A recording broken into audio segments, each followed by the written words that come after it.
नमस्कार दोस्तों, मैं हिमांशु शर्मा स्वागत करता हूं आप सभी का इम्प्रूवमेंट जोन के इस यूट्यूब चैनल पर।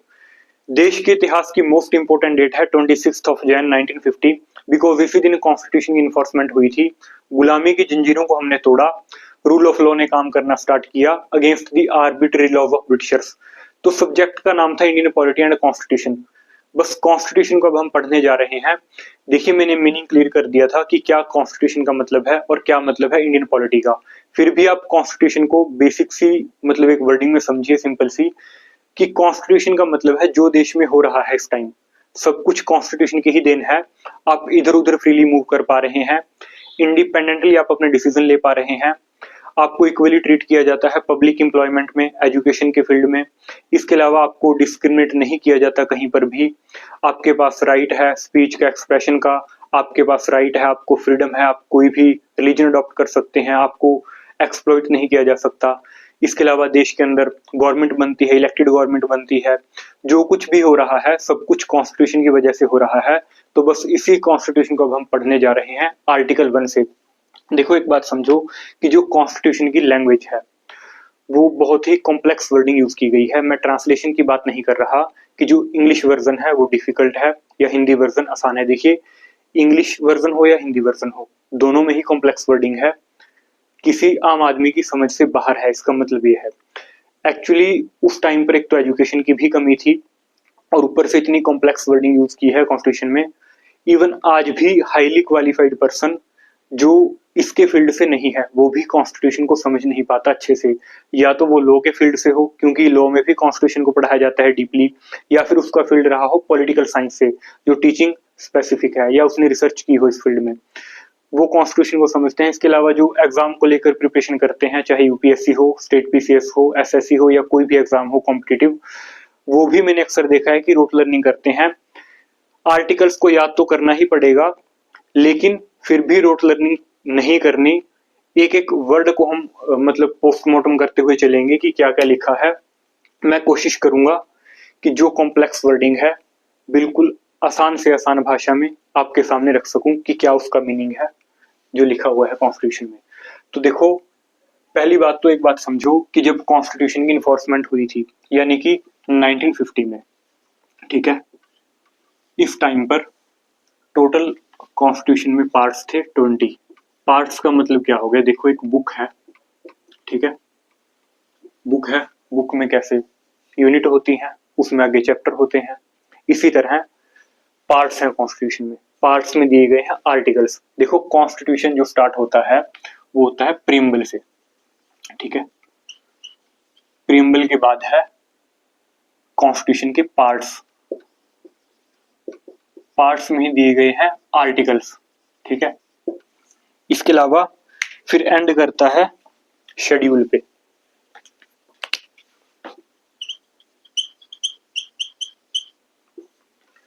अब ओरिजिनल वर्ड का जब मैं यूज करूं, इसका मतलब जब कॉन्स्टिट्यूशन की इंप्लीमेंटेशन हुई थी 1950 में, उस टाइम वो था ओरिजिनल कॉन्स्टिट्यूशन।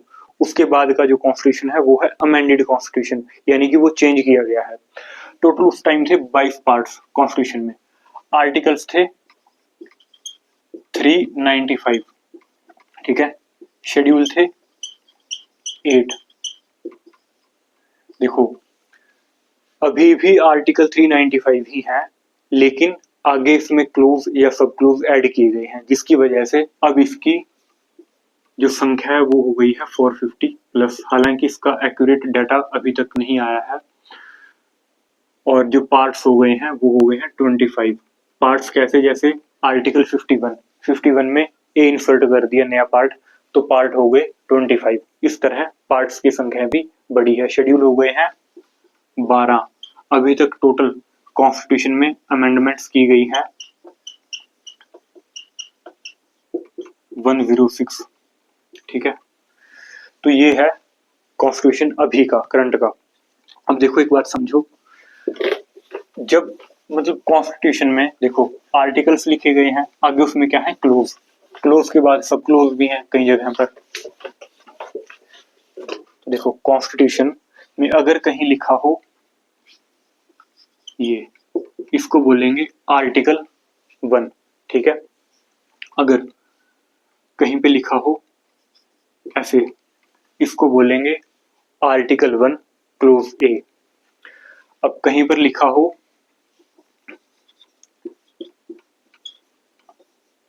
इसको बोलेंगे आर्टिकल 19 ए, ठीक है। कहीं पर लिखा हो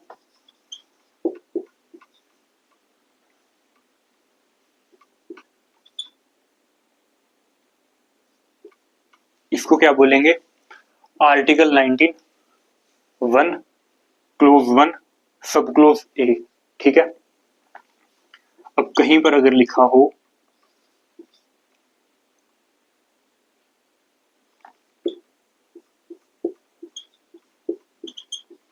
इसको बोलेंगे आर्टिकल 20 ए क्लोज 1 सब क्लोज ए सब क्लोज ए। तो ये कॉन्स्टिट्यूशन की वर्डिंग है, इस तरह समझना है कॉन्स्टिट्यूशन को, ठीक है। तो फाइनली हम कॉन्स्टिट्यूशन को स्टार्ट करने जा रहे हैं। देखो कॉन्स्टिट्यूशन में पार्ट्स हैं टोटल 25, हालांकि पार्ट्स 22 ही हैं, लेकिन फिर भी उसमें जो क्लोज ऐड किए गए हैं तो टोटल उनके नंबर्स हो गए 25, ठीक है। अब देखो पार्ट 1 से हम स्टार्ट करेंगे कॉन्स्टिट्यूशन को। तो लिखो heading part 1 of Indian constitution, ठीक है। क्या दिया गया है यहाँ पर, लिखो यूनियन एंड इट्स टेरिटरीज।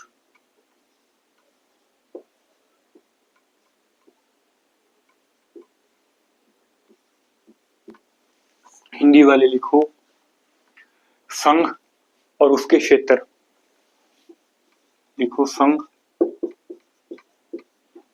और उसके क्षेत्र। टेरिटरी का मतलब होता है एक ज्योग्राफिकल एरिया।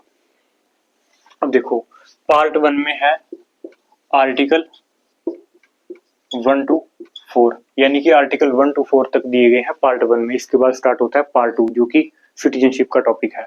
तो पहले हम पढ़ेंगे पार्ट 1 जिसका नाम है यूनियन एंड इट्स टेरिटरीज, संघ और उसके क्षेत्र। अब देखो आर्टिकल 1 से स्टार्ट करते हैं पढ़ना। आर्टिकल 1 में क्या लिखा है, लिखो मेरे साथ साथ, क्या लिखा है, इंडिया दैट इज भारत, ठीक है, shall be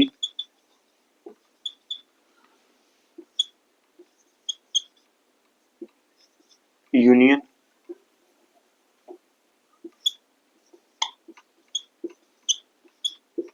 of states।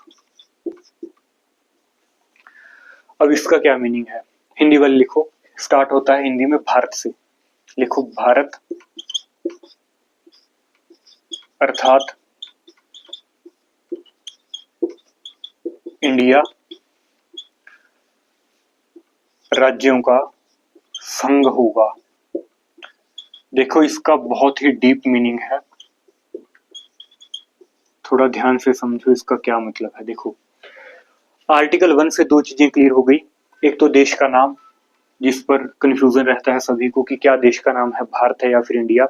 दूसरी देश की पॉलिटी, पॉलिटी का मतलब क्या है, देखो मैंने क्लियर किया था कि जो कॉन्स्टिट्यूशन है, जो कॉन्स्टिट्यूशन में बातें लिखी गई हैं कि देश में एक प्रधानमंत्री होगा, देश में यूपीएससी है, देश में इलेक्शन कमीशन है जो इलेक्शन कंडक्ट करता है, आपके पास वोटिंग राइट है। जब इसको प्रैक्टिस में लाया जाता है यानी कि इसको बिहेव में लाने की प्रोसेस को बोलते हैं पॉलिटी, राजव्यवस्था। कॉन्स्टिट्यूशन को बिहेव में लाने की प्रोसेस को ही बोलते हैं राजव्यवस्था। तो ये मतलब होता है पॉलिटी का। तो किस टाइप की पॉलिटी है देश की और किस तरह क्या नाम रखा गया है देश का कॉन्स्टिट्यूशन में, क्योंकि जो कॉन्स्टिट्यूशन में नाम होगा वही ऑफिशियल नेम है, इसके अलावा और कोई भी नाम नहीं है जो एक्स्ट्रा है। देखो एक बात समझो, अब इंडिया और भारत दोनों ही नाम कॉन्स्टिट्यूशन में मेंशन किए गए हैं। इससे पहले इसका मतलब जो हिस्टोरिकल बैकग्राउंड है वो समझो क्या है। देखो पहले थे राजा सुदास, उस टाइम पर युद्ध हुआ, टोटल एक मतलब ट्राइब थी, 10 ट्राइब थी, उनका नाम था जन। राजा सुदास और उस जन ट्राइब में युद्ध हुआ, राजा सुदास जीत गए। उसके बाद यहाँ पर पारसी लोग आए, एक्चुअली जो वो लोग थे वो मतलब एस को बोलते थे एच। उस टाइम पर एक मतलब आज भी वो रिवर है जिसको बोला था इंडस रिवर, उसको हिंदी में बोलते हैं सिंधु। सिंधु रिवर फ्लो करती थी, तो वो एस को एच बोलते थे। उन्होंने क्या किया, सिंधु से जो इधर वाला एरिया था उसको बोलना स्टार्ट कर दिया हिंदू। ठीक है, वहां से वर्ड आ गया हिंदू। उसके बाद मुगल रूलर आए, उन्होंने नाम दे दिया हिंदुस्तान, तो यहां से नाम आ गया हिंदुस्तान। अब जो नाम है भारत, एक राजा भरत हुए हैं देश के अंदर, तो वहां से नाम आया भारत, तो भारत एक हिस्टोरिकल आइडेंटिटी होगी वहां से। अब इंडिया नाम कैसे आया, देखो उस टाइम पर आए थे ग्रीक, वहां से भी लोग आते थे, जो यूनान के लोग थे वो भी आते थे देश के अंदर। तो जो रिवर थी सिंधु, उसको इंग्लिश में बोलते हैं इंडस।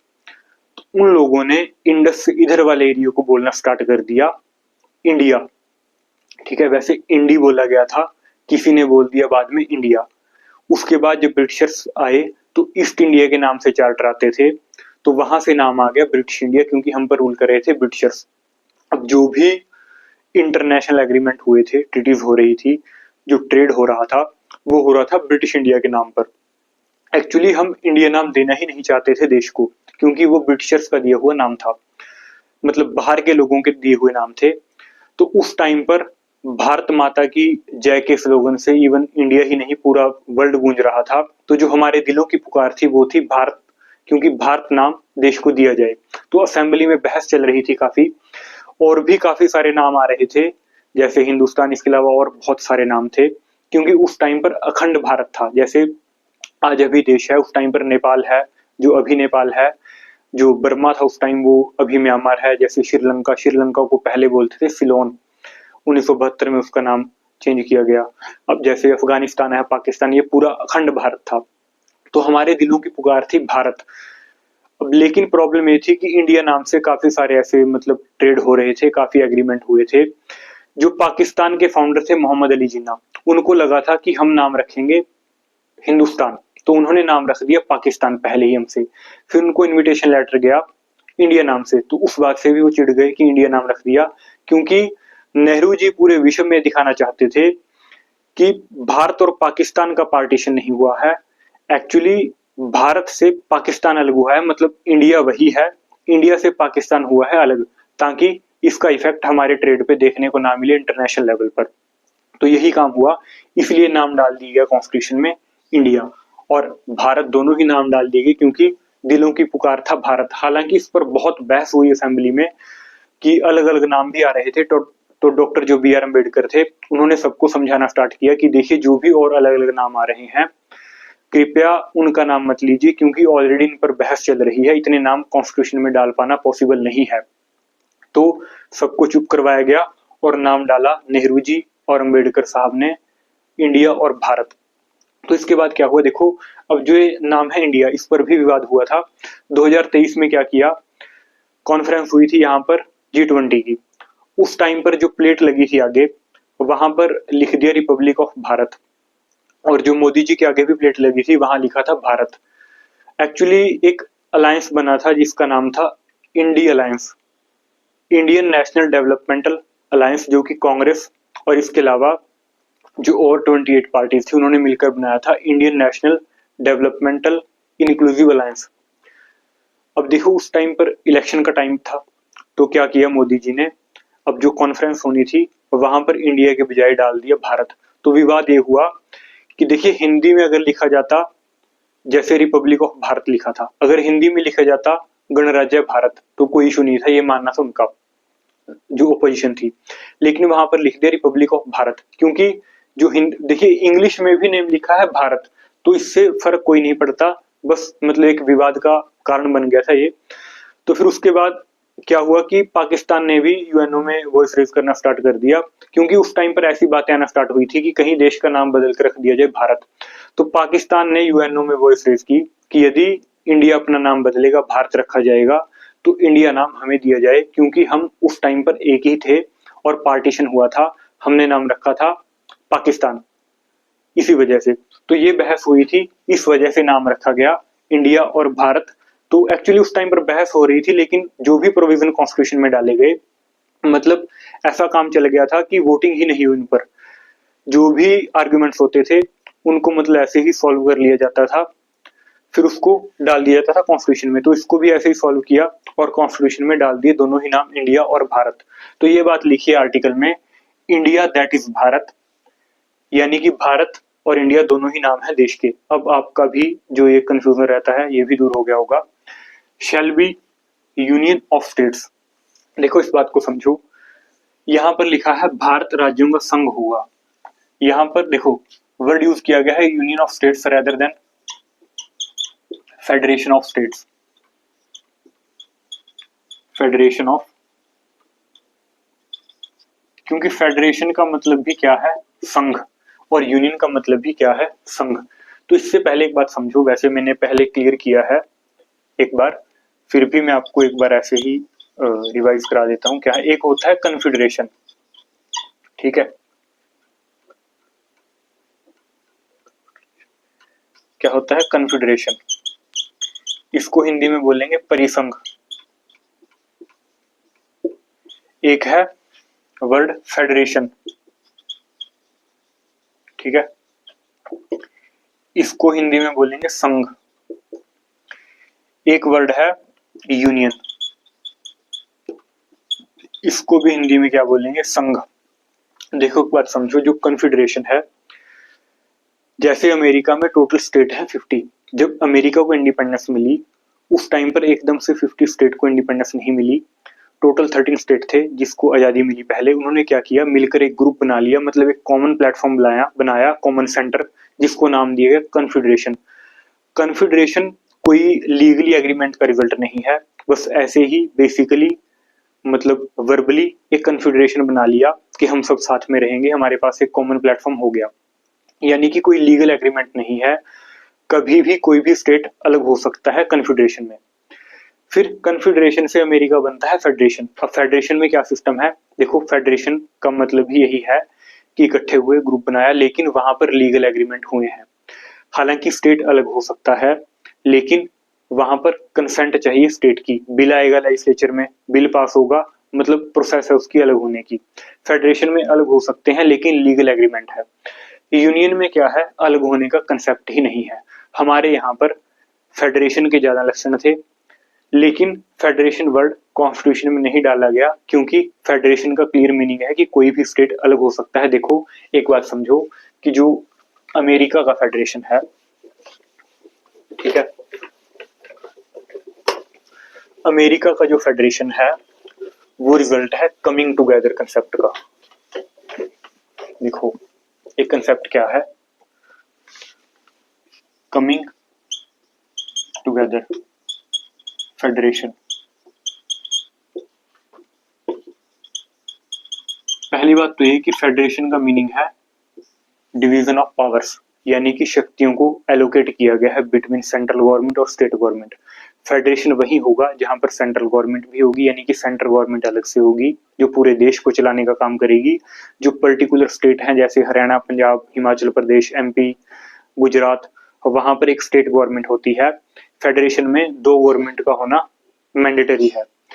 तीसरा लेवल भी हो सकता है, डिपेंड करता है नेशन टू नेशन की, क्या वहां की कॉन्स्टिट्यूशन में लिखा गया है।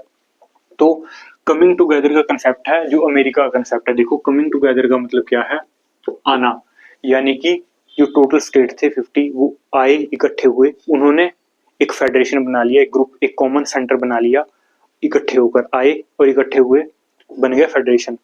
एक है holding together,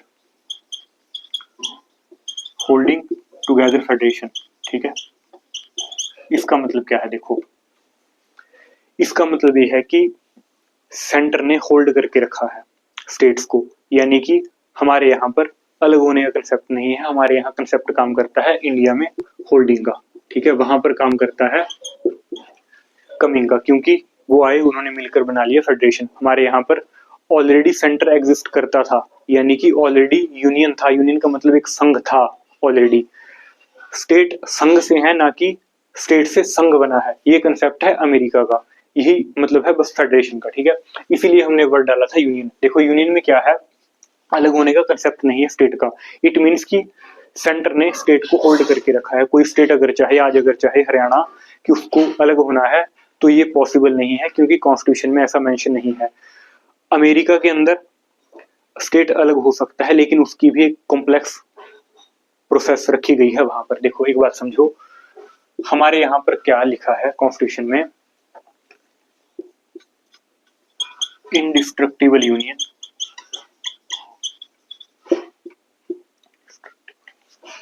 union of destructible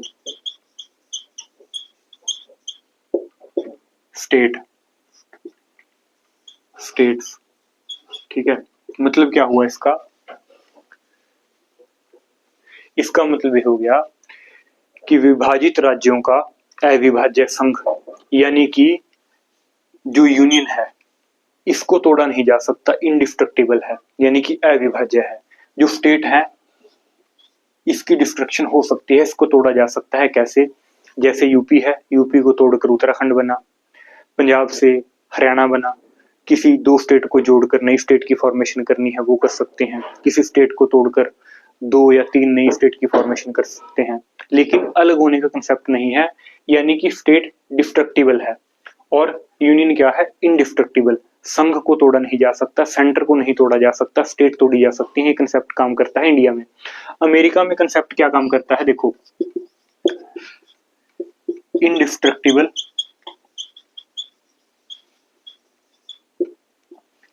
union of destructible state, ये काम करता है अमेरिका में। Indestructible union of indestructible state मतलब क्या हो गया, अविभाज्य राज्यों का अविभाज्य संघ। देखो जिस तरह हमारे यहाँ पर सेंटर स्ट्रोंग है, किसी भी स्टेट को तोड़कर नई स्टेट की फॉर्मेशन कर सकती है, किसी दो स्टेट को जोड़कर नई स्टेट की फॉर्मेशन कर सकती है, लेकिन अमेरिका के अंदर ऐसा कंसेप्ट नहीं है क्योंकि वहां पर है फेडरेशन।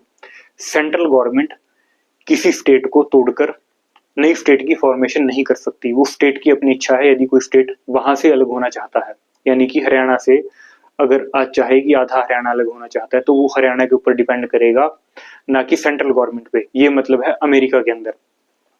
इसीलिए कहा जाता है इनडिस्ट्रक्टिबल स्टेट। यूनियन भी इनडिस्ट्रक्टिबल है क्योंकि यूनियन को भी तोड़ा नहीं जा सकता। ये मतलब हो गया अमेरिका के कंसेप्ट का। तो इसके बाद देखो फेडरेशन है। अब फेडरेशन भी 4-5 तरह का है, इसको समझो कि क्या है फेडरेशन में। क्योंकि ऐसा हो सकता है कि आपका जो डिस्क्रिप्टिव एग्जाम हो, फॉर एग्जाम्पल आपको असिस्टेंट प्रोफेसर का एग्जाम लिखना है जहां पर रिटन एग्जाम होगा लिखने का, या आपको यूपीएससी का मेंस लिखना है, या पीजीटी लेक्चरर के लिए लिखना है, तो वहां पर ये पूरा फेडरेशन का कंसेप्ट आ सकता है लिखने के लिए। ठीक है, इसके अलावा जो मतलब ऑब्जेक्टिव टाइप एग्जाम है, जैसे जो वनडे एग्जाम है, वहां पर बस मतलब ऊपर ऊपर से उसके फैक्ट ही पूछता है, जो भी पूछता है कमीशन। देखो एक बात समझो, फेडरेशन हम देख रहे थे कि क्या है फेडरेशन। ठीक है, पहली बात तो ये कि हमारे यहाँ प्रॉपर फेडरेशन नहीं है, मिक्सचर है फेडरेशन और यूनाइटरी का। यूनाइटरी का मतलब क्या होता है, देखो फेडरेशन में क्या किया, पावर्स को क्या कर दिया, डिसेंट्रलाइज, यानी कि पावर्स को एलोकेट कर दिया, मतलब होता है डिसेंट्रलाइजेशन का। यूनाइटरी में क्या किया, पावर्स को सेंट्रलाइज कर दी, यानी कि एक ही गवर्नमेंट है, सेंट्रल गवर्नमेंट है। यदि स्टेट गवर्नमेंट है तो उनके पास शक्तियां नहीं है कोई भी लॉ बनाने की, या वो अपने आप में सोवरन नहीं है। सोवरन तो खैर यहाँ भी नहीं है, लेकिन फिर भी शक्तियों को डिस्ट्रीब्यूट किया गया है स्टेट के पास। ठीक है, यानी कि स्टेट यहाँ पर ऑटोनोमस नहीं है, यहाँ पर ऑटोनोमस स्टेट हो सकती हैं फेडरेशन के अंदर, वैसे होती हैं, लेकिन इसीलिए कहा जाता है कि इंडियन फेडरेशन एक अलग तरह का कंसेप्ट है। यहाँ पर स्टेट ऑटोनोमस नहीं है, लेकिन स्टेट को फिर भी शक्तियां दी गई हैं। अब ये हो गया यूनाइटरी यानी कि एकात्मक। अब देखो फेडरेशन 2-3 तरह से है। कैसे, एक होती है फेडरेशन में सेपरेशन ऑफ पावर्स। ठीक है, पावर्स को क्या किया गया है, सेपरेट किया गया। हिंदी वाले लिखो शक्तियों का पृथक्करण। ठीक है, लिखो शक्तियों का पृथक्करण। अब देखो सेपरेशन ऑफ पावर में नाम से ही क्लियर है कि शक्तियों को सेपरेट किया जाएगा, बट एट वन स्टेज। ठीक है, कैसे, देखो एक स्टेज पे कैसे, गवर्नमेंट के 3 ऑर्गन है, तो लेजिस्लेचर हो गया, जुडिशरी होगी, इसके अलावा क्या हो गया, एग्जीक्यूटिव। ठीक है, 3 ऑर्गन हो गए गवर्नमेंट के।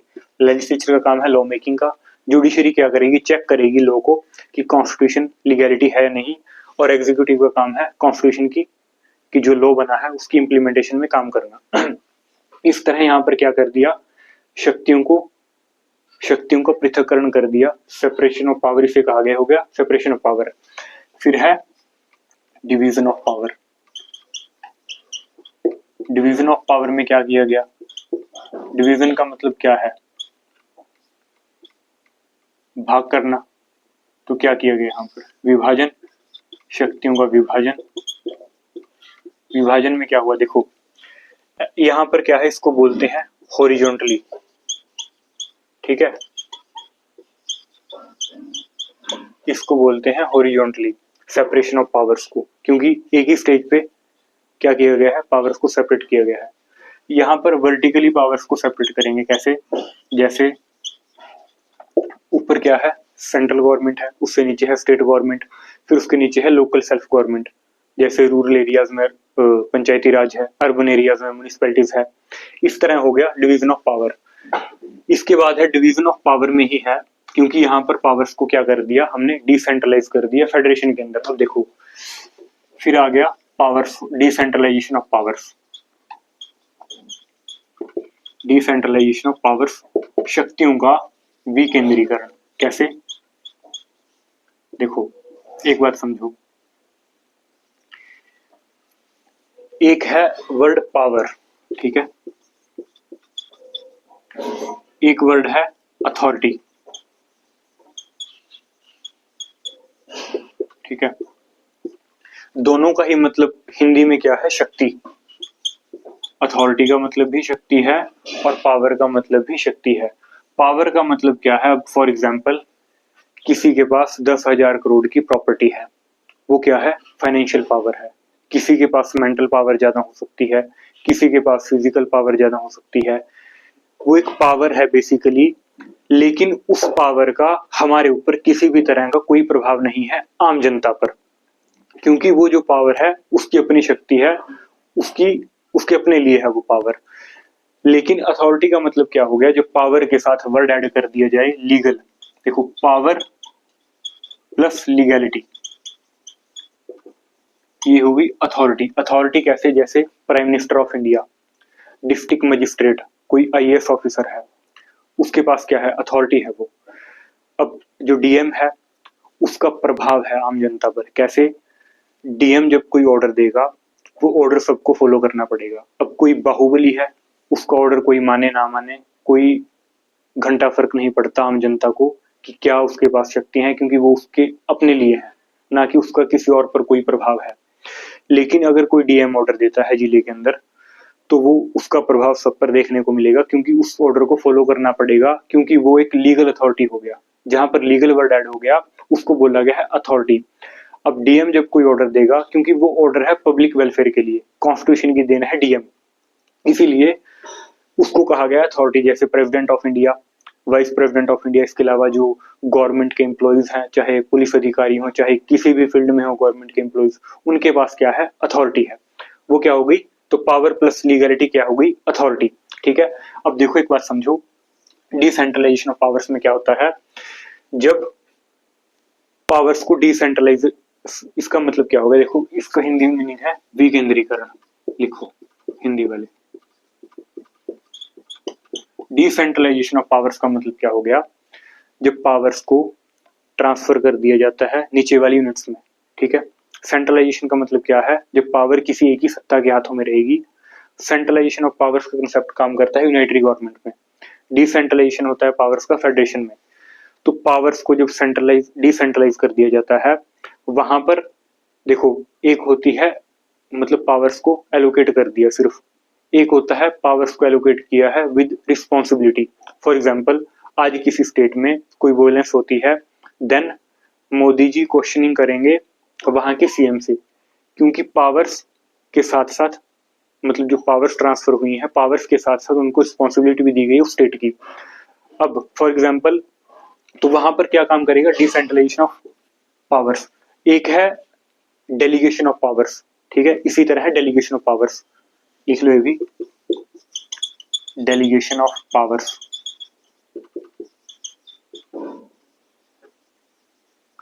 डेलीगेशन ऑफ पावर्स का मतलब क्या है, हिंदी में इसको लिखो प्रत्योजन। फॉर एग्जाम्पल देखो, एक बात समझो, डिसेंट्रलाइजेशन में क्या होगा, अथॉरिटी के साथ दी जाएगी रिस्पॉन्सिबिलिटी। अब डिस्ट्रिक्ट मजिस्ट्रेट है, उसके पास पूरे डिस्ट्रिक्ट की रिस्पॉन्सिबिलिटी भी है, ऐसा तो है नहीं कि सिर्फ अथॉरिटी दे दी ऑर्डर ही करता रहेगा अपनी मर्जी से। वो रिस्पॉन्सिबल है डिस्ट्रिक्ट को लेकर, उसको देना पड़ेगा जवाब जहां से उसको अथॉरिटी मिली है, जो भी उसकी मतलब अपॉइंटिंग अथॉरिटी है उसको, कि क्या चल रहा है जिले के अंदर, या उसका जो सीनियर अफसर है। इसी तरह अथॉरिटी के साथ उसके पास रिस्पॉन्सिबिलिटी है पूरी डिस्ट्रिक्ट की। जब अथॉरिटी दे दी जाती है बिना रिस्पॉन्सिबिलिटी के, फॉर एग्जाम्पल किसी मतलब जो रोडवेज की बसें होती हैं, जो पब्लिक बसेज हैं, उसका एक्सीडेंट हो जाए किसी बस का। अब एक्सीडेंट हुआ है ड्राइवर से, मीडिया क्वेश्चनिंग किससे करेगी, जैसे फॉर एग्जाम्पल अभी हरियाणा में ट्रांसपोर्ट मिनिस्टर कौन है, अनिल विज, तो अनिल विज जी से मीडिया क्वेश्चनिंग करेगी कि ये सब क्या हुआ। उसको बोला गया है डेलीगेशन ऑफ पावर्स, क्योंकि अथॉरिटी दे दी गई लेकिन रिस्पॉन्सिबिलिटी नहीं दी गई, ये मतलब हो गया डेलीगेशन ऑफ पावर्स का। एक वर्ड है डेवोल्यूशन ऑफ पावर्स। देखो, डेवोल्यूशन ऑफ पावर्स को भी हिंदी में ही बोलेंगे प्रत्योजन, लेकिन इसका मीनिंग क्या हो गया डेलीगेशन से, डेवोल्यूशन का मीनिंग क्या हो गया, देखो, जब अथॉरिटी दे दी जाती है, पावर्स भी दे दी जाती है, लेकिन लॉ मेकिंग पावर जो है वो किसी और सत्ता के हाथ में हो। फॉर एग्जाम्पल जो पार्लियामेंट है उसके पास है लॉ मेकिंग पावर। पार्लियामेंट क्या करता है, अथॉरिटी देगा किसको, काउंसिल ऑफ मिनिस्टर को, वहीं से लॉ बनेंगे, क्योंकि काउंसिल ऑफ मिनिस्टर हैं जो, वो भी उसकी मतलब अल्टीमेटली ताकत क्या है, पार्लियामेंट है। तो ये मतलब हो गया डेवोल्यूशन ऑफ पावर्स का, कि जहां पर लॉ मेकिंग पावर है जो वो किसी एक सत्ता के हाथ में रहेगी, वहां से पावर्स को सेंट्रलाइज किया जाएगा। तो ये कंसेप्ट थे, सेपरेशन ऑफ पावर्स का कंसेप्ट था, डिवीजन ऑफ पावर, इसके अलावा सेंट्रलाइजेशन ऑफ पावर्स, और जो था डेलीगेशन ऑफ पावर्स और डेवोल्यूशन ऑफ पावर्स। तो यहाँ से क्या मतलब हो गया, फेडरेशन का मतलब क्या समझ आया हमें, कि फेडरेशन का मीनिंग है पावर्स को एलोकेट करना, यानी कि पावर्स को डिवाइड कर दिया गया है सेंट्रल गवर्नमेंट और स्टेट गवर्नमेंट के बीच में। अगर कोई तीसरा लेवल और है गवर्नमेंट का तो उसको भी पावर्स दे दी जाती हैं फेडरेशन में। लेकिन फेडरेशन में एक सबसे बड़ा इशू ये है कि स्टेट होंगे ऑटोनोमस, यानी कि स्टेट स्वायत्त हैं, यदि स्टेट चाहें तो स्टेट अलग हो सकते हैं अपने लेजिस्लेचर में बिल पास करके। लेकिन हमारे यहाँ पर होल्डिंग टुगेदर का कंसेप्ट है, वहां से स्टेट अलग नहीं हो सकते, इसीलिए हमने कॉन्स्टिट्यूशन में वर्ड डाला था यूनियन। देखो, उस टाइम पर जो पॉलिटिकल साइंटिस्ट थे काफी सारे, जैसे प्रोफेसर केसी वीर थे, उन्होंने तो इतना तक बोल दिया था कि आने वाले 10 साल के अंदर इंडिया का बाल्कनाइजेशन हो जाएगा। बाल्कनाइजेशन का मतलब है कि टूट जाएगा भारत। देखो, उस टाइम पर मतलब कंट्री डाइवर्सिफाई था इतना, काफी सारी लैंग्वेजेस थी, इसके अलावा अलग अलग कल्चर थे, इतने सारे रिलीजन थे, लैंग्वेजेस अराउंड 1600 प्लस लैंग्वेजेस थी। आप एक बात सोचिए, जैसे लैंग्वेज का मतलब कुछ प्रॉपर लैंग्वेज है, जैसे जो कॉन्स्टिट्यूशनल लैंग्वेज है वो अलग है। देखिए, लैंग्वेज का एक्सेंट होता है, फॉर एग्जाम्पल यदि हरियाणा या पंजाब की बात की जाए तो हरियाणा की जो लैंग्वेज है वो है हिंदी, लेकिन यहाँ की जो रीजनल लैंग्वेज है वो है हरियाणवी। आप चेक कीजिए, जैसे फॉर एग्जाम्पल मैं कैथल डिस्ट्रिक्ट से हूँ, अब कैथल डिस्ट्रिक्ट वालों की लैंग्वेज का एक्सेंट थोड़ा अलग है। आप थोड़ा 20-25 किलोमीटर कुरुक्षेत्र की तरफ आ जाइए, वहाँ का एक्सेंट थोड़ा अलग मिलेगा। फिर अम्बाला की तरफ चले जाइए, उनका एक्सेंट थोड़ा अलग मिलेगा। इसी तरह आप पंजाब की तरफ देखिए, जैसे पंजाब में जो पटियाला वालों का एक्सेंट है वो थोड़ा अलग है। आप संगरूर की तरफ चले जाइए, उनका एक्सेंट थोड़ा अलग मिलेगा। इसके अलावा आप थोड़ा मोहाली की तरफ चले जाइए, उनका एक्सेंट अलग है। इसी तरह अराउंड ऐसा बताया जाता है कि 1600 प्लस लैंग्वेजेस हैं एज पर एनसीईआरटी। तो इतना डाइवर्सिफाई कंट्री था हमारा उस टाइम पर। एक्चुअली वो जेलसी फील करते थे जो वेस्टर्न के पॉलिटिकल साइंटिस्ट थे, वो चाहते ही नहीं थे कि कभी हमें इंडिपेंडेंस मिले। तो उन्होंने अलग अलग टॉन्ट कसना स्टार्ट किया हमारे ऊपर कि इंडिया का विभाजन हो जाएगा आने वाले टाइम में। तो डॉक्टर बी आर अम्बेडकर और नेहरू जी ने क्या किया, बस फेडरेशन के स्थान पर वर्ड डाल दिया यूनियन, ताकि कोई और सत्ता तोड़ने की कोशिश ना करे देश को। ये रीजन था सारा आर्टिकल 1 का। तो आर्टिकल 1 में क्या लिखा है, India that is Bharat, Bharat अर्थात India will be union of state, ठीक है, भारत राज्यों का संघ होगा। ये बात लिखी है आर्टिकल 1 में। अब आर्टिकल 1 में 3 बातें लिखी हैं। देखो, टेरिटरी का मतलब होता है कि ज्योग्राफिकल एरिया है कोई, देखो तीन बातें क्या लिखी हैं आर्टिकल 1 में, लिखो आर्टिकल 1 लिखो।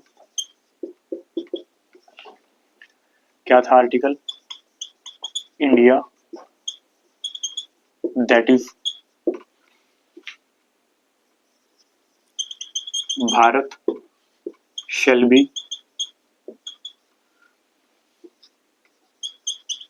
Union of states. कॉन्स्टिट्यूशन के एक एक वर्ड को समझना है कि क्या उसका मीनिंग है, ठीक है। चाहे कितना भी टाइम लगे, मुझे नहीं पता कितने लेक्चर लगेंगे इस सीरीज में, लेकिन मैं कॉन्स्टिट्यूशन पूरा आपको डिटेल से कराऊंगा। कोशिश करूंगा कि जो कॉम्प्लेक्स वर्डिंग है कॉन्स्टिट्यूशन की, आसान से आसान भाषा में आपको समझा सकूं, ठीक है। अब देखो तीन बातें लिखी हुई हैं। पहली बात क्या है? अब टेरिटरीज का मतलब क्या है? जो ज्योग्राफिकल एरिया है देश का। पहली बात क्या लिखी हुई है कॉन्स्टिट्यूशन में आर्टिकल 1 में कि टेरिटरीज ऑफ स्टेट, राज्यों का क्षेत्र। लिखो हिंदी वाले, राज्यों का क्षेत्र। इसका मतलब देखो, टेरिटरी जो वर्ड है ना, इसका मीनिंग वास्ट है। टेरिटरी का मतलब ये नहीं है कि जो हमारे यहाँ पर स्टेट है, 28 स्टेट हैं, यही मीनिंग होगा टेरिटरी का। टेरिटरी का मतलब है कि स्टेट के अलावा जो कुछ भी है, जैसे यूटी है, वो सब टेरिटरी के अंदर ही इंक्लूड है। देखो फर्स्ट बात लिखी है टेरिटरीज ऑफ स्टेट, यानी कि टोटल कितनी स्टेट हो गई? 28 स्टेट। ये स्टेट कहाँ पर है? भारत का हिस्सा होंगी, ये बात लिखी है आर्टिकल 1 में। दूसरी बात क्या लिखी है? यूटीज, जो यूनियन टेरिटरीज है, कितनी है टोटल? 8, जैसे Chandigarh, Delhi, Puducherry, Ladakh, Jammu and Kashmir, Daman and Diu. इसी तरह टोटल 8 यूटीज हैं, जिसको बोला जाता है हिंदी में केंद्र शासित प्रदेश, ठीक है।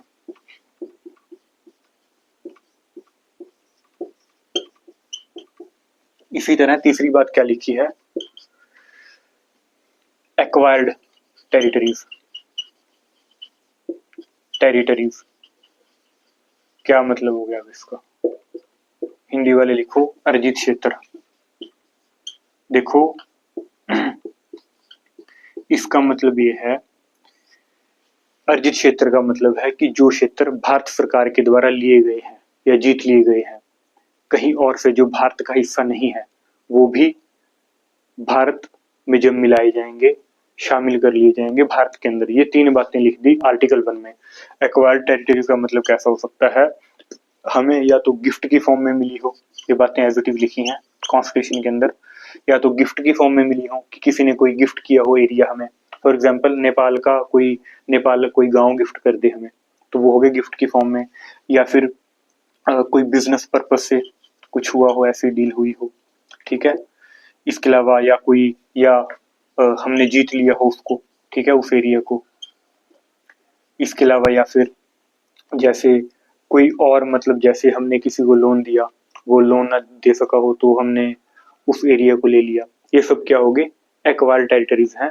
जिस तरह बाद में सिक्किम को ऐड किया गया था, अभी आपको बताऊंगा आर्टिकल 2 में क्या सिक्किम की कहानी थी। तो ये बातें लिखी हैं आर्टिकल 1 के अंदर, ठीक है।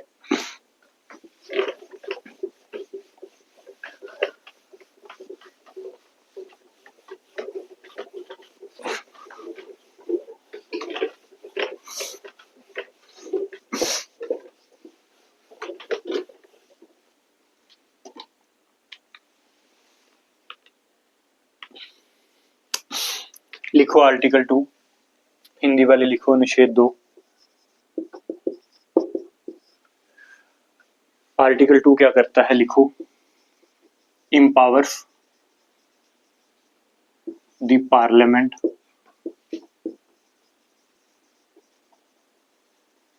Parliament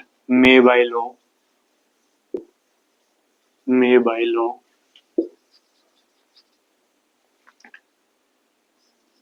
admission or establishment of new state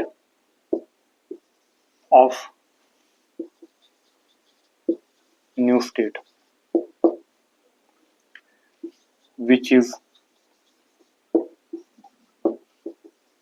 not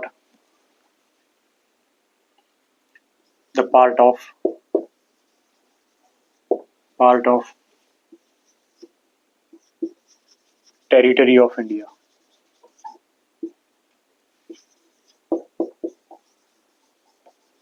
Hindi वाले लिखो कि अनुच्छेद 2 संसद को शक्तियां देता है कि संसद विधि बनाकर किसी भी राज्य का प्रवेश और राज्य की स्थापना कर सकता है जो पहले से भारतीय क्षेत्र का हिस्सा नहीं है। इसका मतलब क्या हुआ?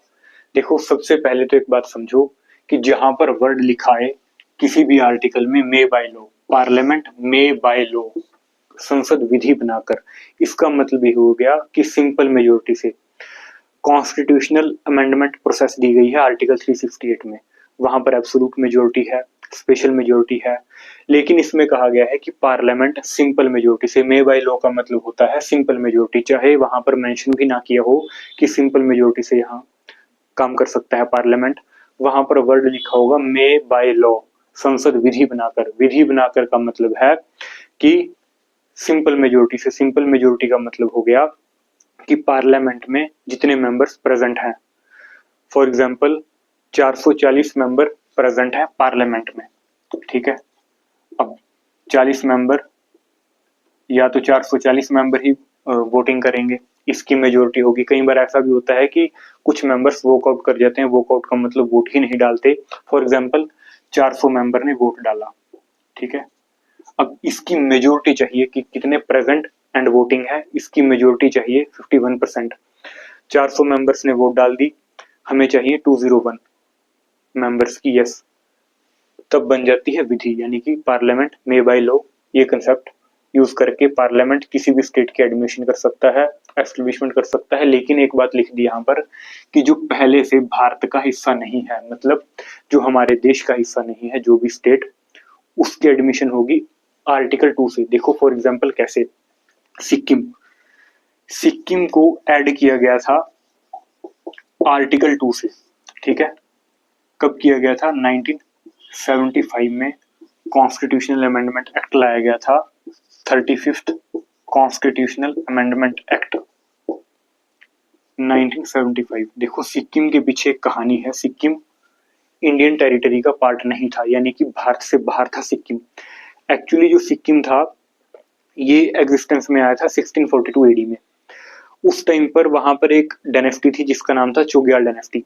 चोग्याल डायनेस्टी रूल कर रही थी सिक्किम में, वही रूल करती आ रही थी, यानी कि रूलिंग क्लास थी चोग्याल डायनेस्टी। इसके अलावा आम जनता थी वहां पर, मतलब वही राजाओं का राज था, कोई कॉन्स्टिट्यूशन नहीं था। यदि कुछ लिखित में रूल होते भी थे तो राजा रूल से ऊपर थे। मैंने पहले काफी बार क्लियर किया है कि राजा लॉ से ऊपर होते हैं। तो सिक्किम के अंदर 1642 से एक डायनेस्टी रूल कर रही थी जिसका नाम था चोग्याल डायनेस्टी, क्योंकि सिक्किम एग्जिस्टेंस में आया था 1642 एडी में। तो जो चोग्याल डायनेस्टी थी उसका जो लास्ट सोवरेन रूलर माना जाता है वो था पाल्डन। देखो कहानी क्या है इसके पीछे, आपको थोड़ा डिटेल में समझाता हूं मैं। 1960 में पाल्डन गया हुआ था यूएसए, ठीक है, घूमने के लिए अमेरिका। वहां पर क्या हुआ, एक लड़की मिलती है इसको, पाल्डन को। वो लड़की थी सीआईए की एजेंट। ऐसा काफी किताबें पुष्टि करती हैं इस बात की कि वो सीआईए की एजेंट थी। सीआईए का मतलब क्या है? वर्ल्ड की मोस्ट पावरफुल सीक्रेट एजेंसी है अमेरिका की, जिसका नाम है सीआईए, यानी कि यूनाइटेड स्टेट की जो एजेंसी है सीआईए। उसका काम क्या है? मतलब जो भी सीक्रेट काम करती है वो सेंट्रल इंटेलिजेंस एजेंसी है, उसकी मतलब एजेंट थी एक लड़की। उस लड़की की एज थी 20 साल। वो लड़की मिलती है पाल्डन को वहां पर। उस लड़की ने क्या किया, मतलब एक कॉन्स्पिरेसी चल रही थी उस टाइम पर, यानी कि इंडिया के अगेंस्ट बातें हो रही थी। पाकिस्तान, चाइना और अमेरिका, ऐसा कहा जाता है किताबों के थ्रू कि इन्होंने मिलकर काम किया। वो लड़की को तैयार किया, सीआईए की एजेंट थी वो लड़की। मतलब उसने खुद को बाहर से इतना अट्रैक्टिव दिखा लिया। क्या किया, राजा पाल्डन को फंसा लिया ट्रैप में अपनी सुंदरता के। अब राजा पाल्डन ने क्या किया, उस लड़की आगे प्रस्ताव रखा, मतलब उन दोनों की मैरिज हुई। फिर मतलब एक सोची समझी साजिशी थी। वो लड़की आई यहाँ पे सिक्किम के अंदर, तो सिक्किम की रानी बनती है वो लड़की जो सीआईए की एजेंट थी। फिर क्या हुआ, थोड़ा बहुत टाइम राजा रूल करता रहा। उसके बाद धीरे धीरे उस लड़की ने अपने हाथों में शासन लेना स्टार्ट कर दिया वहां का। क्या हुआ कि वहाँ का जो एडमिनिस्ट्रेशन था उसको कंट्रोल करना स्टार्ट कर दिया, वहाँ के एजुकेशन सिस्टम को मतलब चेंज भी कर दिया, काफ़ी चीज़ें वहाँ पर उसको कंट्रोल कर लिया पूरी तरह से। यानी कि काफ़ी कंट्रोल आ चुका था उस लड़की का जो रानी बनी थी सिक्किम की, सीआईए की जो एजेंट थी। हमारे यहाँ पर उस टाइम प्राइम मिनिस्टर थी इंदिरा गांधी। लोग भी परेशान थे इससे, क्योंकि राजा रूल कर रहा था वहाँ पर, लोग चाहते थे डेमोक्रेसी। तो जो हमारी प्राइम मिनिस्टर थी इंदिरा गांधी, उनके कानों में खबर पड़ी। तो उस टाइम पर जो अजीत डोभाल थे, यानी कि जो अभी नेशनल सिक्योरिटी एडवाइजर हैं हमारे, वो एक्टिवली काम कर रहे थे। तो श्रीमती गांधी ने क्या किया, अजीत डोभाल को भेज दिया सिक्किम के अंदर। कैसे, एक ऑपरेशन के थ्रू, कि वहां पर किसी तरह डेमोक्रेसी को एस्टेब्लिश करेंगे, जो वहां की जनता की डिमांड थी। और जो प्लान चल रहा था अमेरिका, चाइना और पाकिस्तान का, कि उसको नेपाल में मिलाया जाए किसी तरह, क्योंकि वहां से चाइना को डायरेक्ट रास्ता मिलता भारत आने का। अब उस प्लान को फेल करना था, तो क्या हुआ, श्रीमती गांधी भेज देती हैं अजीत डोभाल को 5,000 सोल्जर लेकर। वहां पर 243 सोल्जर खड़े थे किले के अंदर, यानी कि जो किले की रक्षा कर रहे थे, जो राजा पाल्डन का किला था। फिर क्या हुआ, ऑपरेशन लॉन्च किया अजीत डोभाल ने, आधे घंटे में किले को खाली करवा लिया। तो वहां पर जाकर बैठ गई इंडियन आर्मी। किसी तरह उस ऑपरेशन के तहत हमने 1975 में 35th कॉन्स्टिट्यूशनल अमेंडमेंट एक्ट के तहत मिला लिया सिक्किम को। फिर उसके बाद कुछ लोग सोचते हैं कि उसका रानी का क्या हुआ, जो सीआईए की एजेंट थी। कुछ नहीं हुआ था, 2 बच्चे हुए थे उनके 1980 में। अब रानी पहले तो इस उम्मीद में बैठी रही कि सिक्किम किसी तरह इंडिपेंडेंट होगा, कि जो मतलब वो काम को अंजाम देने आई थी वो काम कर सकेंगे। अब यहाँ पर हो गया था। फिर क्या हुआ था एक्चुअली 75 में क्या हुआ था कि जो कॉन्स्टिट्यूशन अमेंडमेंट एक्ट किया था, आर्टिकल 2 के तहत इसको ऐड कर लिया था। ठीक है, आर्टिकल 2A में इसको स्पेशल प्रोविजन भी दिए गए थे इसको। ठीक है, 2A में रखा गया था, और शेड्यूल मतलब उस टाइम 10 की कैटेगरी में भी इसको रखा गया था। देखो क्या हुआ था उस टाइम। अब जो रानी का क्या हुआ था, कि जो रानी थी सिक्किम की, यानी कि जो एजेंट थी अमेरिका की, वो 1980 में 2 बच्चों को ले गई और फरार हो गई वहां से, यानी कि वापस जहां से आई थी वहीं चली गई। बच गया पाल्डन। पाल्डन ऑलरेडी डिप्रेशन में था, क्योंकि अब किसी की स्थिति अप है, वो एकदम से डाउन चला जाए, तो वो इस वजह से डिप्रेशन में गया। और ऊपर से उसके बच्चे भी लेकर चली गई, वो उसकी मतलब रानी चली गई थी। तो डिप्रेशन की वजह से 59 साल की एज में उसकी हो जाती है डेथ 82 में। ठीक है, हालांकि यहाँ पर अब इंडियन गवर्नमेंट ने रूल करना स्टार्ट कर दिया था। फिर 1975 में आर्टिकल 371 एफ के तहत भी इसको स्पेशल प्रोविजन दिए गए थे, और 2A में रखा गया था, और बना दिया गया था प्रोटेक्टोरेट स्टेट, या फिर आप बोल सकते हैं एसोसिएट स्टेट। हिंदी में इसको बोलेंगे सह राज्य। ठीक है, क्या बोलेंगे, सह राज्य। हिंदी वाले लिखो सह राज्य। प्रोटेक्टोरेट स्टेट बना दिया इसको। प्रोटेक्टोरेट स्टेट का मतलब क्या होता है, कि जो अब इसके फॉरेन अफेयर्स हैं, यानी कि किसी और देश से अब इंटरनेशनल पॉलिटिक्स में रिलेशन स्थापित नहीं कर सकता सिक्किम, वो कंट्रोल कर लिए इंडियन गवर्नमेंट ने। फिर क्या हुआ, इसको कंप्लीट स्टेट का जो रिकॉग्निशन थी वो मिली थी 1976 में। फिर दोबारा से 36th कॉन्स्टिट्यूशनल अमेंडमेंट एक्ट लाया गया था, वहां से इसको क्या मिला, कंप्लीट स्टेट का रिकॉग्निशन मिला। कंप्लीट 22nd स्टेट बनता है सिक्किम भारत का। तो इस तरह सिक्किम को भारत के अंदर मिलाया गया। ये काम किया गया था आर्टिकल 2 से, क्योंकि सिक्किम पहले से भारत का हिस्सा नहीं था। तो आर्टिकल 2 से काम किया जाता है जब भी कोई किसी और क्षेत्र को मिलाना हो। इसी तरह गोवा को मिलाया गया था 1961 में, वहां पर जो पुर्तगाली थे उनको बाहर निकाला गया था। इससे पहले दमन एंड दीव को मिलाया गया था। तो काफी सारी ऐसी और टेरिटरीज थी जो भारत का हिस्सा पहले नहीं थी, उनको मिलाया गया था आर्टिकल 2 से। यानी कि आर्टिकल 2 आपको क्लियर हो गया होगा कि आर्टिकल 2 तब काम करता है जब बाहर से किसी और जो देश का हिस्सा नहीं है, जब उसको मिलाना हो देश के अंदर। ठीक है,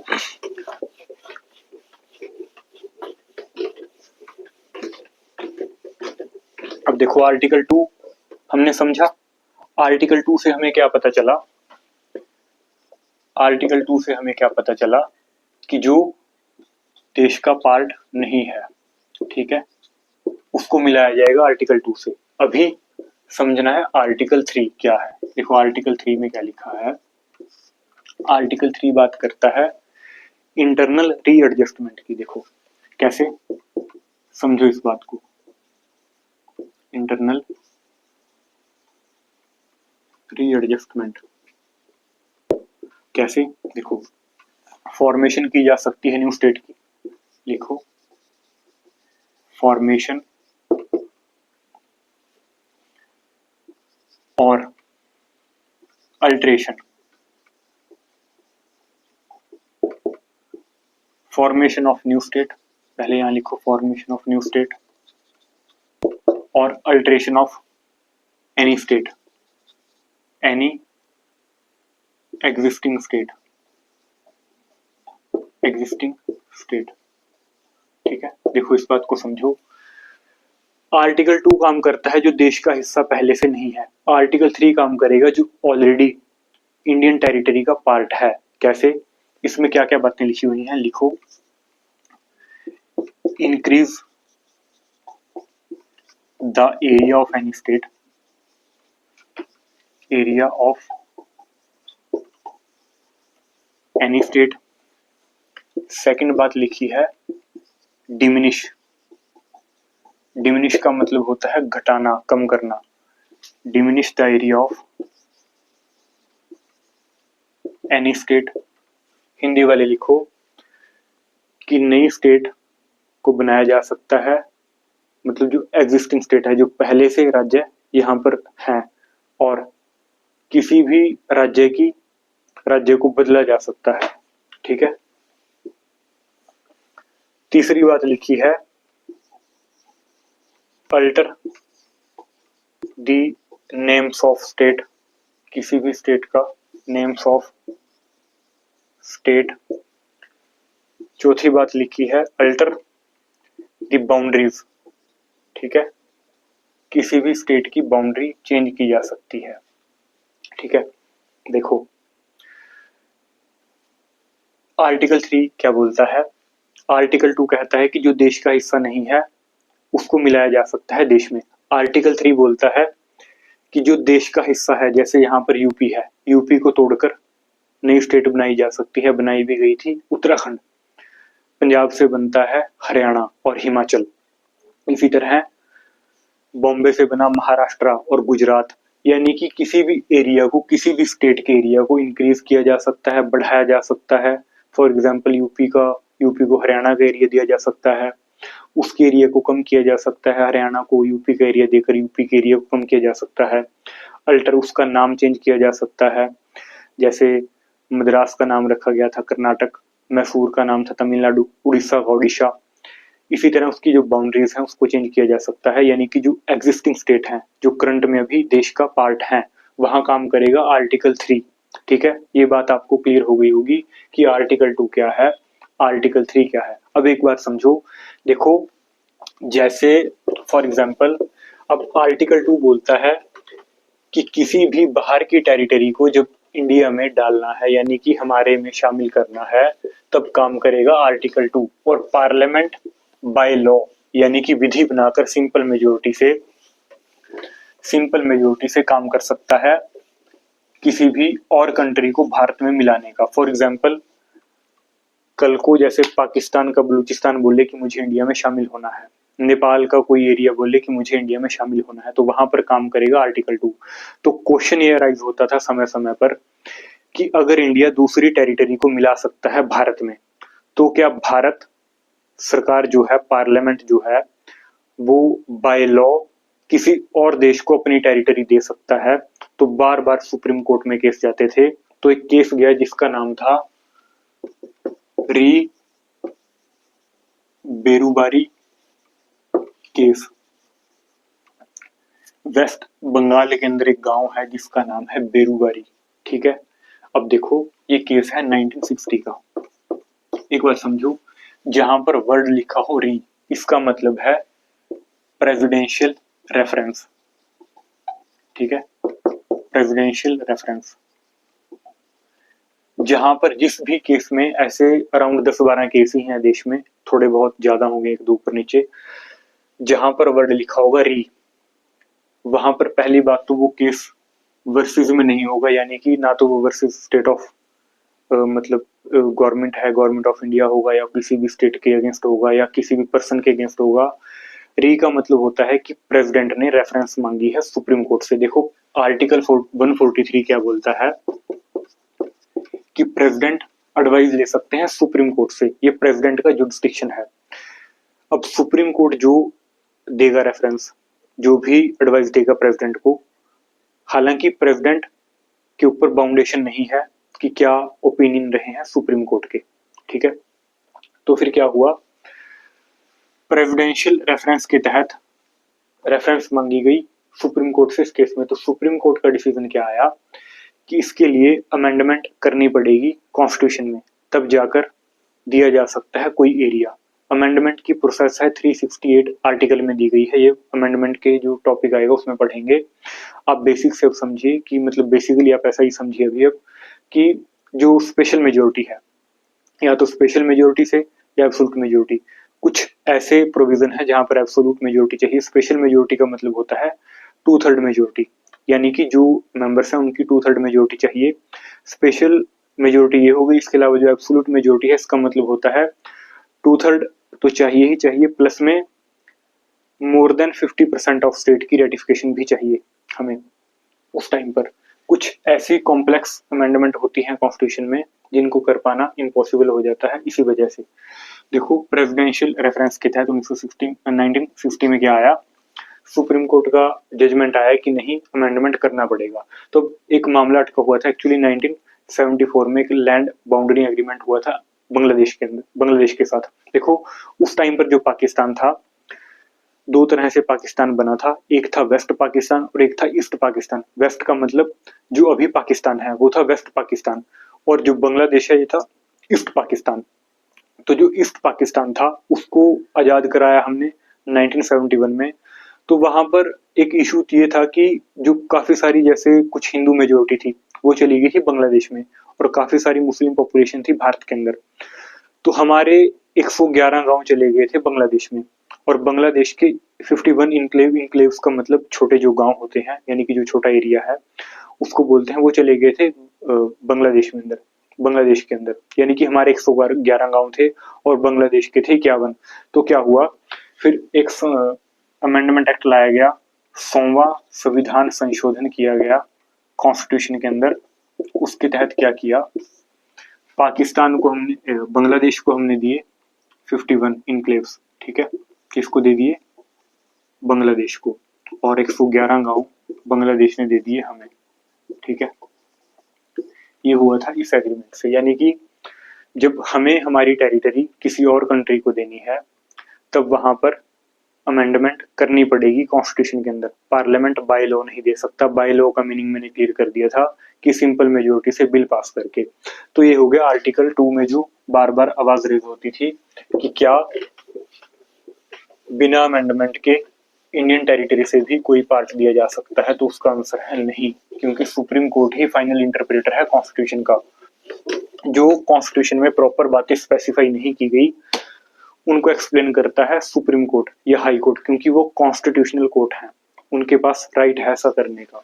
अब देखो जो आर्टिकल 3 है वहां पर एक और बात आपने याद रखनी है कि जब स्टेट का जो मतलब या नाम वगैरह चेंज किया जा रहा है या किसी स्टेट को बड़ा या छोटा किया जा रहा है, उस टाइम पर बिल जाएगा स्टेट लेजिस्लेचर में पहले, लेकिन on the prior permission of president. President की पहले परमिशन मिलेगी, अप्रूवल के बाद वो जाएगा बिल वहां के स्टेट लेजिस्लेचर में। उसके बाद मतलब हालांकि बाउंडेशन नहीं है कि क्या व्यूज आते हैं स्टेट के, तो मतलब स्टेट का कोई इफेक्ट नहीं है कि वो यस बोलते हैं नो बोलते हैं, यानी कि अपनी मर्जी से पार्लियामेंट काम कर सकता है, लेकिन फिर भी बिल भेजना पड़ेगा क्योंकि ऐसा कॉन्स्टिट्यूशन के आर्टिकल 3 के अंदर लिखा गया है। अब देखो आर्टिकल 1 हो गया, आर्टिकल 2 हो गया, आर्टिकल 3 हो गया। आर्टिकल 1 में क्या लिखा था, यूनियन एंड इट्स टेरिटरीज, यानी कि जो भी संघ है, संघ का मतलब जो सेंटर है, सेंटर स्ट्रॉन्ग है, और जो इसके राज्य मतलब जो इसके क्षेत्र हैं वो बातें लिखी हैं आर्टिकल 1 में। आर्टिकल 2 में क्या लिखा, एडमिशन और एस्टेब्लिशमेंट ऑफ न्यू स्टेट, जो पहले से पार्ट नहीं है देश का। आर्टिकल 3 में क्या, फॉर्मेशन हो सकती है नई स्टेट की, उसको अल्टर किया जा सकता है, उसकी बाउंड्रीज को, उसके नेम को अल्टर किया जा सकता है, एरिया को इंक्रीज और डिक्रीज किया जा सकता है। अब आर्टिकल 4 क्या बोलता है, लिखो,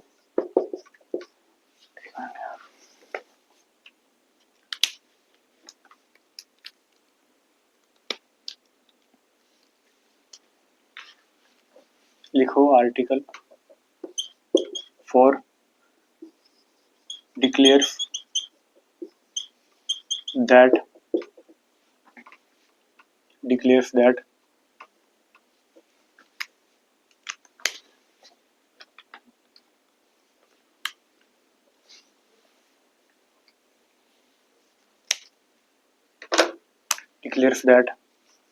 laws made under article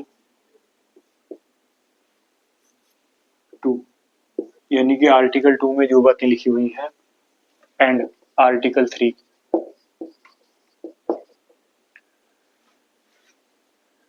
shall not to be considered under article 358 में क्या दिया गया है, कॉन्स्टिट्यूशनल अमेंडमेंट प्रोसेस है आर्टिकल 358 के अंदर, ठीक है। तो आर्टिकल 4 क्या कहता है कि जो भी प्रोसेस दी गई है आर्टिकल 2 और 3 में, वो अंडर आर्टिकल 3 नहीं कंसिडर की जाएगी। कैसे? यहाँ पर प्रोसेस है अमेंडमेंट की, यानी कि पार्लियामेंट, यही बात लिखी है कि पार्लियामेंट बाय लॉ ही यहाँ पर कुछ भी चेंज करना है कर सकता है, अमेंडमेंट करने की नीड नहीं है। लेकिन उसमें एक्सेप्शन है कि यदि किसी और देश को हमने अपनी टेरिटरी देनी है तब कॉन्स्टिट्यूशनल अमेंडमेंट प्रोसेस होगी। अब देखो, जो लक्ष्मीकांत की बुक है वहां पर यहाँ से स्टार्ट होता है इंटीग्रेशन ऑफ स्टेट का टॉपिक, वो इसी से कनेक्ट कर दिया गया है उसमें। लेकिन मैंने आपको पहले ही पढ़ा दिया था वो जो इंटीग्रेशन ऑफ स्टेट था, आप जाके चेक कर सकते हैं, राज्यों का एकीकरण। तो वहां से आप फिर से उसको देख सकते हैं, आपको थोड़ा इससे मतलब कनेक्ट करके ज्यादा समझ आएगा वो क्या टॉपिक था। तो ये था union and it's territories part 1 constitution खत्म हो गया है, आर्टिकल 1 to 4। इसके बाद जो नेक्स्ट पार्ट है वो है पार्ट 2 सिटीजनशिप का टॉपिक, तो वो नेक्स्ट लेक्चर में देखेंगे क्या है।